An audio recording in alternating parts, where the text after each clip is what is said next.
Hello there, you're welcome to my YouTube channel today. You see, today I would like to share my own experience with you guys, because the topic I want to talk about today is one very important topic. I'd like you to sit down and listen to very well. My name is Juliet Amos, and this is Coffee Time with Juliet.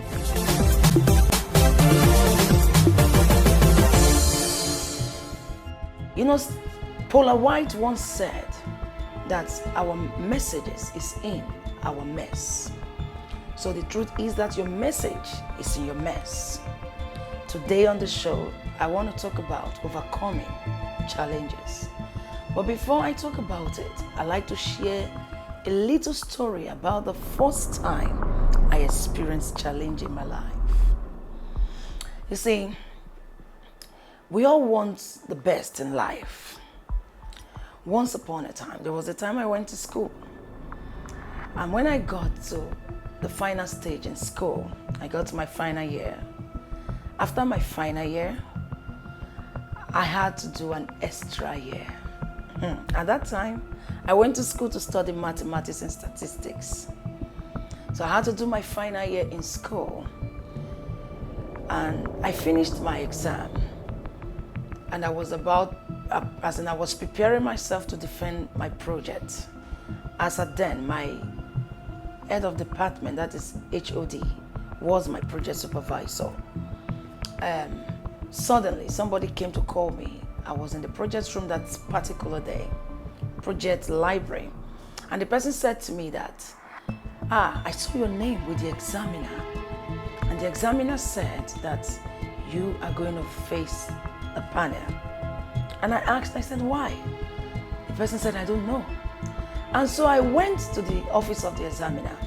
I asked him, sir, I heard that you listed my name among those you are taking to panel committee. What have I done?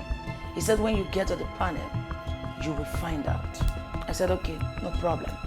So on getting to the panel that very day, the day I was meant to appear before the panel committee, I could remember so well. The panel committee asked me a question, what brought you here? And I said, I don't know. That earlier on, I've gotten the information that the examiner said I was going to face the panel, and I went to him, and he said, when I come here, I will find out. And the panel said to me, that's very interesting. Even then, don't even have an idea why I came to face the panel. And they were looking at me, I was looking at them. And they said to me that there is no evidence of your case. There's no evidence of my case in front of them. So they can't judge the case. I am free to go. 2 or 3 days later, the examiner saw me and said to me, the panel committee insulted him because of me. The panel committee said all kinds of things to him because of me. So for this, it will make sure that I am found guilty. That's one word. I took it for granted. And I walked out on him. You know, when it was not time to defend project, I wasn't allowed to defend my project. When people were going to the examination board notice to check for results, mine was missing. And the reason why I actually had that extra was because I failed some courses. I needed to resit. You know, mathematics wasn't an easy course now. So somehow we were struggling with it. We were struggling with passing and all of that in mathematics. And so I had to repeat the courses I failed. That was why I had extra. And so when I went back to my HOD, who happened to be my project supervisor, the HOD said to me, I've not even asked him anything. I just said, sir, I don't know when I'm going to defend my project. And he said to me, such a thing had never happened in the history of the school before. And I asked him, what is it, sir? He said, I have already signed the letters. I have signed the letters before I realized that your letter was included, was among the letters they came to present to him. He said when he wanted to call back for the letter, they said there is no way that they would give him back the letter because it has already got into the Senate building. Wow. Sir, what is the problem? said he can't be the one to say it to me. So I should go and look for my letter. Believe you me, I went to another lecturer. We are very close. He then was the committee chairman in mathematics department. And what he said to me was, such a thing had never happened in the history of the school before. Exactly what my HOD said. And I said, sir, HOD just said the same thing to me. What are you people talking about? He said, even if they are going to judge a case, you can't take a case to a court without an evidence. Such a case is baseless. No judge is going to sit for a case like that. He said, but in your own situation, they presented your case without an evidence, and the panel, in fact, arrived at a conclusion. He said, the man that brought you, we don't know what he did. He said, I cannot explain what that man did. I don't know what the man told anybody that made them to do what they did to you. And I said, sir, what is it? He didn't say. And I went to the third person. When I get to that one, we were kind of close too. The man said to me, such a thing has never happened in the history of the school before. And I said, why is it that the three of you said the same thing to me? The man said, in fact, I felt pity. I don't know how to say it to you, and I don't want to be the one to say it to you. The only thing you can do to yourself is to go look for your letter. I looked for this letter for 1.5 years. After doing extra in school, I looked for the letter for 1.5 years in school. And one day, I got to Senate building. They were just talking about it. Some of them said, your case is everywhere in school. But it's unfortunate, such a thing has never happened in the history of this school before. To judge a case without an evidence is a pity that your case happens to be the first. I still could not understand what they were saying. Give me my letter. They said, they can't be the one to give me the letter. I should go and look for the letter myself. Then I came downstairs. I was still standing at the Senate building. I think at that point I broke down and I started crying. And this security saw me. He walked up to me. He said, I know you and I know why you are crying. I said, you know me? He said, yes, I know you and I know why you are crying. Are you not Juliet in mathematics and statistics department? I said, yes. He said, it's a pity what happened to you happened. But you know what? I will not hide it from you. You need to take heart and look for a way out instead of them delaying you and wasting your time. He said, the letter you are looking for is here, and it has been here going to 2 years now. If you want, I can bring out the letter. I said, please bring it out, because without that letter, I won't know how to forge ahead. And the man brought out the letter. The letter was already covered with dust. He went straight. He even knew where they kept the letter. It's so funny, strange. Challenges of life. We encounter it in different ways. And when I finally got the letter in my hands, I opened it. There was a word that was written in a capital letter. My eyes went straight to that word. Expulsion. Expulsion. And at that point, the first thing I thought of was, what did I do? Why would school expel me? I had no answers to those questions. My lecturers also had no answers to the question. Nobody could say to me this was the reason why you were being expelled from school. The only thing they told me was such a thing had never happened in the history of the school before. And I only asked one of my lecturers a question, and my HOD, why did it start from me? HOD said, I don't know, I can't answer that question. But I feel for you. And my hands are tight. I cannot do anything. I left school. And one lecturer called me one fateful day and said to me that please, every time I sleep, I think about you, that he has been having sleepless nights because of that issue. That he does not want to sit down and say there was a certain time he occupied this position and he was not able to help a defenseless person. That they brought a case without an evidence, and the punishment they gave to that person after 5 years in school was expulsion. Without an evidence, without even saying that this is what this person did. I was just crying. I cried all night, all day, every day of my life. And the man said to me that there is one thing he would just advise me to do. I said, what? He said, look for something to do. Add value to yourself. I said, okay. And then I went to learn event planning and decorations.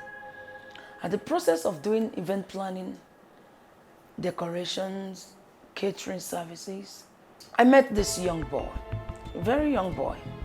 He saw me, he stopped me, and he said to me that as I passed you, the Lord said I should stop you, that we should pray together.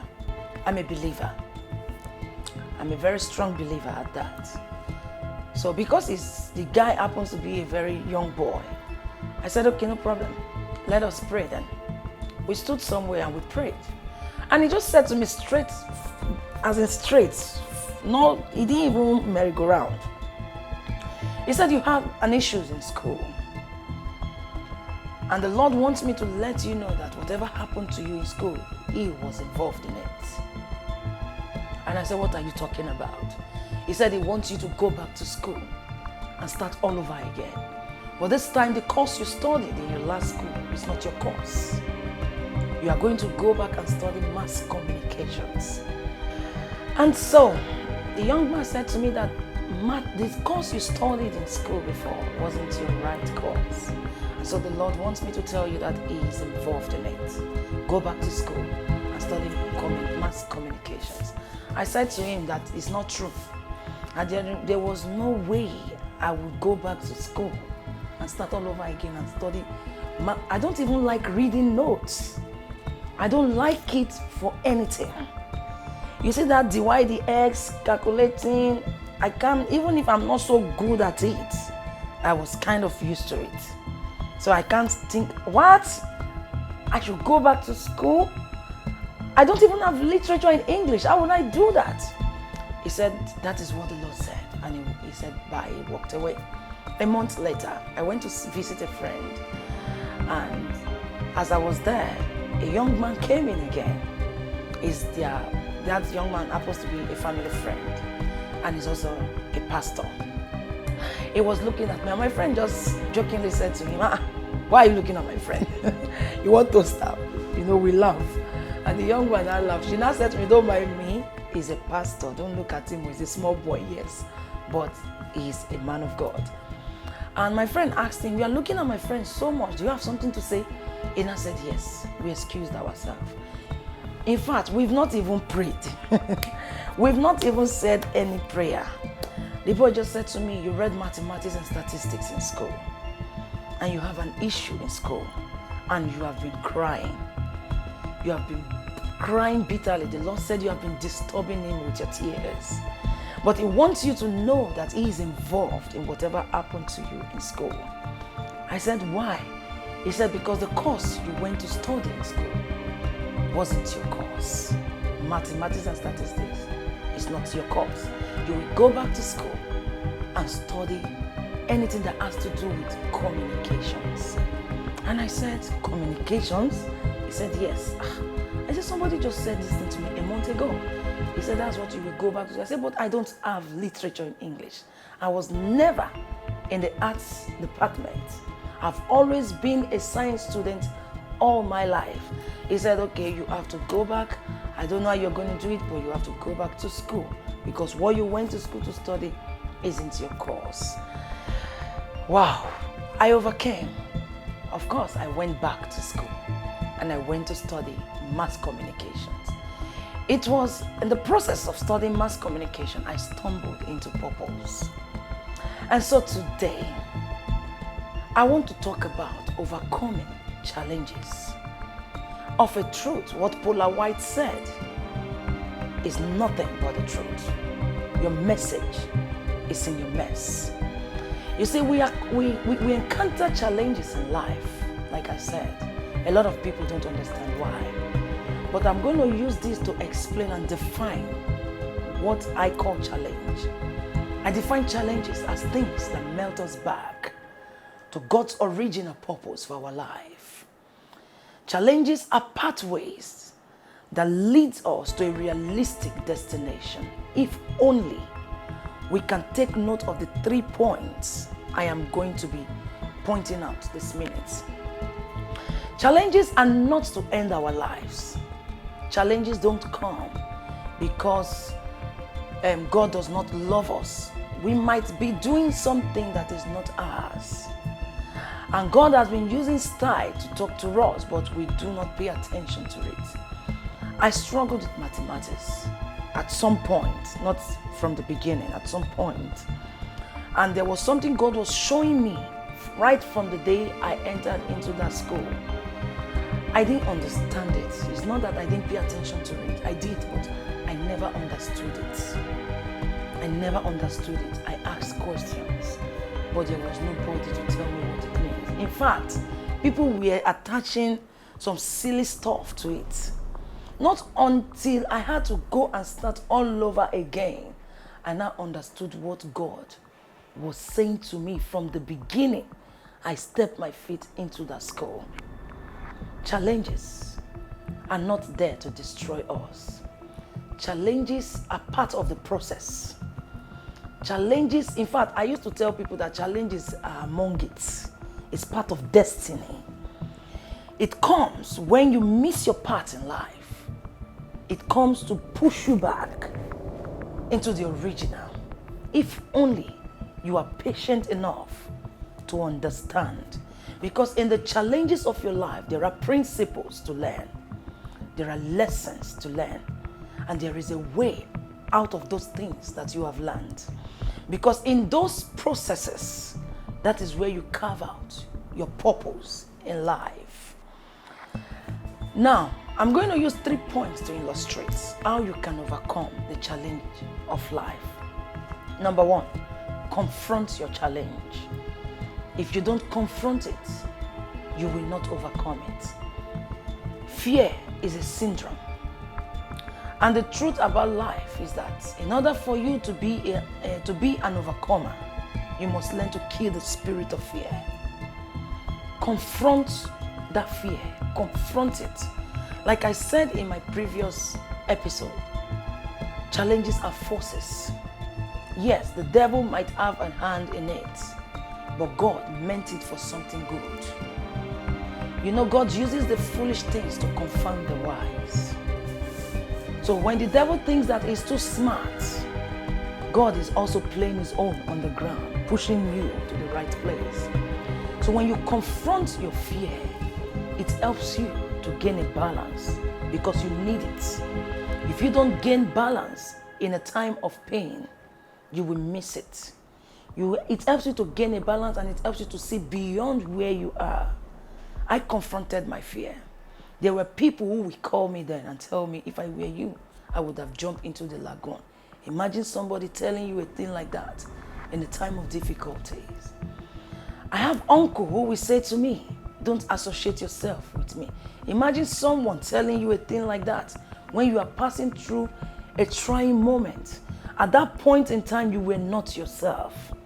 Imagine getting to hear things like that from people. So I will say to you, confront your fear. Don't go about telling people your problems. Don't look for people that will feel pity for you. You don't need it. You don't need anyone to pat you on the back. All you need to do is to stand and confront that fear. Then number 2, see your challenge as a competitor. It is a force. Sometimes there are things that happens in life and evil has done it. You need to understand it. That life is more spiritual than physical. There are things we encounter in life. You keep struggling to understand what is going on and you don't seem to understand it. When you overcome, another one surfaces. When you overcome, another thing happened and evil has done it. So what you do is you see that evil as a competitor because the challenge is an evil person. You see it as a competitor. When you see your challenge as your competitor, see it as a stumbling block in front of you that you need to pull out. it will help you to throw blows very well. If the thing is throwing punches, you throw back blows. It helps you to punch it out of your way, and then you make it part for yourself. Then number 3, accept your challenge. Accept it.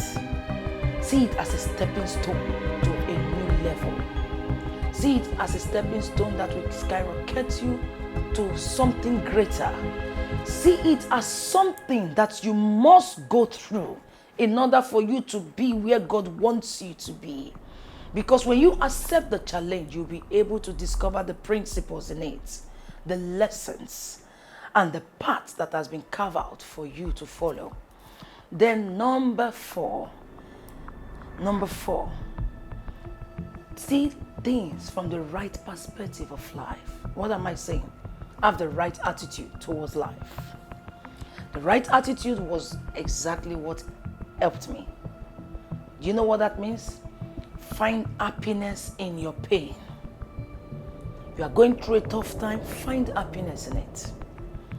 What is happening to you doesn't seem pleasant, accept it and find happiness in it. Have the right attitude towards life. It has happened, yes. What is the way forward? I'm not going to end here because this thing happened. I have a goal that I need to achieve, and it's that goal I must achieve. You know, when those young boys said to me, go back to school, when I got to hear it the second time, I didn't think twice. I went back to school. I did all I have to do. I got the literature in English. I did everything I have to do, and I went back to school.